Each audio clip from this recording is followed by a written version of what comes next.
నమస్తే friends, please subscribe my channel Swapna నా vlogs. ఇప్పుడు మనం టమాటా చట్నీని ఇలా కొత్తగా ఎప్పుడైనా మీరు ట్రై చేశారా? ట్రై చేయకుంటే ఇలా ఒకసారి ట్రై చేసి కామెంట్ చేసి చెప్పండి. 1 స్పూన్ నువ్వులు, 1 స్పూన్ మినపప్పు, బాదం పలుకులు ఒక 10, టమాటాలు తగినన్ని, పచ్చిమిర్చి తగినన్ని, పుదీనా కొత్తిమీర తగినంత. స్టవ్ ఆన్ చేసుకొని టమాటాలు అనేవి ముందుగానే మనం కడిగి ముక్కల్లాగా కట్ చేసుకొని పెట్టుకోవాలి.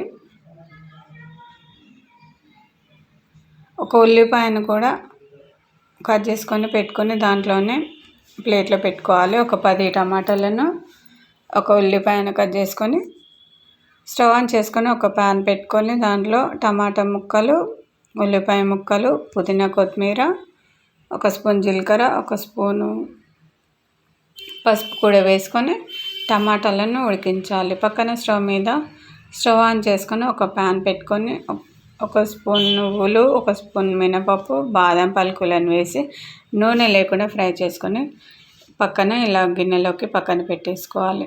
అదే ప్యాన్లో పచ్చిమిర్చి, వెల్లుల్లిపాయలు పొట్టు తీసినవి మీకు టేస్ట్ని తగ్గట్టు, స్పైసీని తగ్గట్టు వేసుకోండి. వేసుకొని 1 స్పూన్ నూనె కూడా దాంట్లోనే వేసుకొని ఫ్రై చేసి పక్కన పెట్టేసుకోవాలి.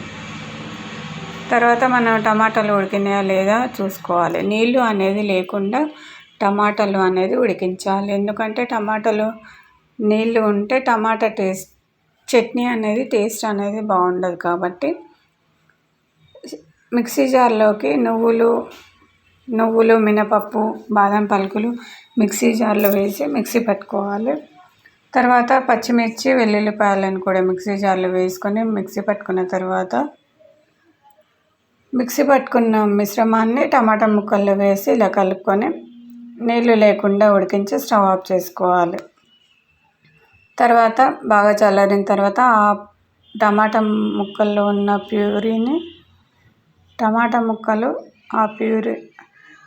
ముక్కలు అనేది ఆ ప్యూరీ వాటినన్నిటిని మిక్సీ జార్లో వేసుకొని మెత్తని పేస్ట్ లాగా కాకుండా కొంచెం కచ్చపచ్చగా మిక్సీ పట్టుకొని పక్కన పెట్టేసుకోవాలి. తర్వాత దానికి పోపుని పెట్టుకోవాలి. మనం స్టవ్ ఆన్ చేసుకొని ఒక ప్యాన్ పెట్టుకొని 1 స్పూన్ జీలకర్ర, 1 స్పూన్ ఆవాలు, కరివేపాకు, ఎండుమిర్చి, 1 స్పూన్ మినపప్పు, 1 స్పూన్ శనగపప్పు కూడా వేసుకోండి. ఒకవేళ మీకు టేస్ట్ని తగ్గట్టు కావాలంటే వేసుకోవచ్చు, వేసుకోకపోయినా బాగుంటుంది. తర్వాత ఆ పోపుని చట్నీలో వేసుకుంటే చాలా టేస్టీ అయిన tomato chutney ready. Thanks for watching.